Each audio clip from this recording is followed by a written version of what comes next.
Yeah, we spoke about and discussed a lot of things.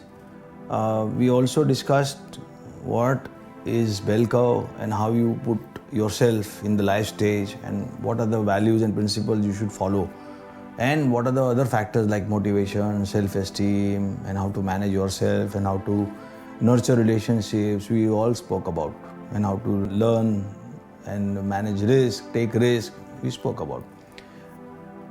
But ultimately, why we are doing it is to finally be successful and be happy.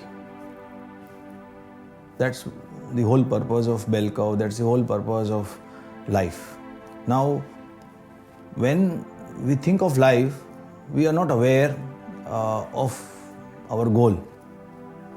Okay, and we do things which come on our way. And many times we do it consciously, many times we do it unconsciously. But most of the time, unconsciously, you keep doing things as it comes along. But if you put yourself into this bell curve chart and look at all the aspects which I explained, you can change your course and you will be reborn. Okay? Now, ultimate awareness comes from where? How do you become aware of all these things? It's very easy to say that you do this and don't do this, right? But how does ultimate awareness comes from? There are three ways you can get awareness. One is you do self-introspection, which means you look within and try to analyze what you have done over these years and start a new life, like a reborn or a newborn baby. Introspection will also make you aware of things which you have done in the past in terms of mistakes, and the sum total of all the mistakes will be becoming your experience. And you can analyze and realize that, okay, now I should not be doing these mistakes, I can change my course. So that is the first thing, self-introspection. Second, if you are unable to do so and get an answer of what your purpose in life and what your course is and become aware, right? Then you need somebody to hold your hand, like a guru or a mentor whom you can speak to, discuss what you have done, and it will help you to do better. Okay? And the third thing which you have done over these years is doing the same thing continuously. For example, a lot of players I have spoken about, they keep playing and practicing.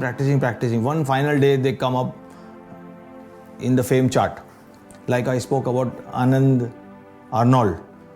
Okay, he has won 27 titles, but he was aware that yes, I am going to do this and I will be successful. So conviction in yourself, self-esteem, motivating yourself to do things, all these things put together make your life.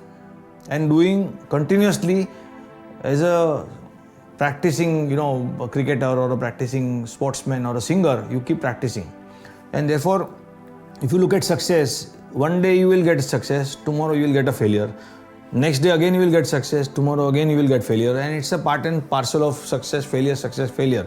But then if you look at the entire life as a bigger picture, on a bigger canvas, your successes should be more than your failures. That means you are successful. Everybody fails. I don't think anybody who is successful has never failed in his life. I don't think so. Okay. So what is success? What is awareness? And how to basically be aware of things, right? So I always say to people that finding what is best within you, is the ultimate awareness. It's difficult to find. So you need a guru, or you do introspection, take career counseling, guidance, mentoring, whatever requires to be done. But then at least you start becoming aware that yes, you need to achieve this goal. At least that awareness has to come. Then start trying to get resources which are required to reach that goal. Okay? And then start working towards that goal. Finally, you will get that goal. There's no issue on that. Most people are not aware. They keep doing things, same thing. They are changing jobs. They don't like one job, they'll change professions, and they keep doing and trying and testing. But if you sit down and actually write a diary also, which I do, is write a diary, because you will your memory will fade away. You can't remember every day. Even 2 days back or 3 days back what you had for dinner, most probably you will forget. So our memories are limited. But if you refresh your memory, you want to see what your mistakes are, what good moments are there, bad moments are there, you can write that down. And then you look at a diary, it will really help you to become aware. That is one of the things which a practical example I can give you. Right? And knowing a purpose in life. That also should lead you to awareness. That is the thing. Most people don't know what is their purpose in life, why they have come into this world, and they are born, they work and die. Simple. There's nothing. But if you want to leave a legacy, if you want to do something better for the world, for yourself, then be aware. And that awareness will come only when you look at all these things which we discussed. Okay, so you will finally be reborn.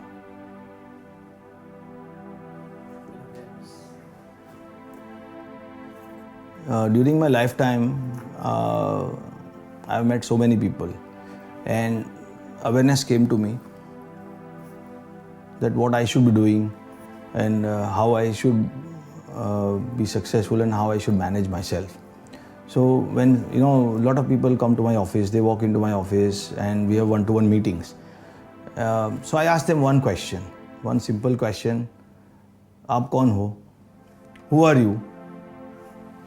Who are you?" There is no answer. People say that yes, I am a chartered accountant and working for XYZ company. I am an architect working for architecture firm, but there is no awareness. Chanakya has said beautiful things about human beings and the qualities which they should be having. Yesham na vidya, na tapo, na gnanam, na shilam, na guno, na dharmaha. Te mrutyuloke bhuvi bhara bhuta manushya rupena mrugascharanti. I will repeat the slok for the benefit. Yesham na vidya, na tapo, na gnanam, na danam, na shilam, na guno, na dharmaha. There are 7 characteristics which he is talking about, and he is talking about a person who should have these qualities, which means that he should have vidya, number 1, he should have tap, he should have dan, he should have wisdom, he should have sheel, which is good conduct, also having good practice, which is guna, and dharma. Now if we talk about all these things, first thing which comes to my mind by reading this slok is vidya. One should have knowledge, which we spoke about.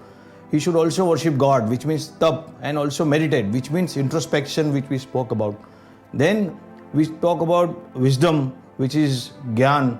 We also spoke about charity, which is dan. We also spoke about shila, which means good conduct. What we mean is that whatever you do over these years is your conduct and your character building. You also should have good practices and ethical behavior, which is dharma and guna. So all these 7 characteristics build up a human being. Otherwise, it is not a life and it is equal to death. Now, the question is, who are you?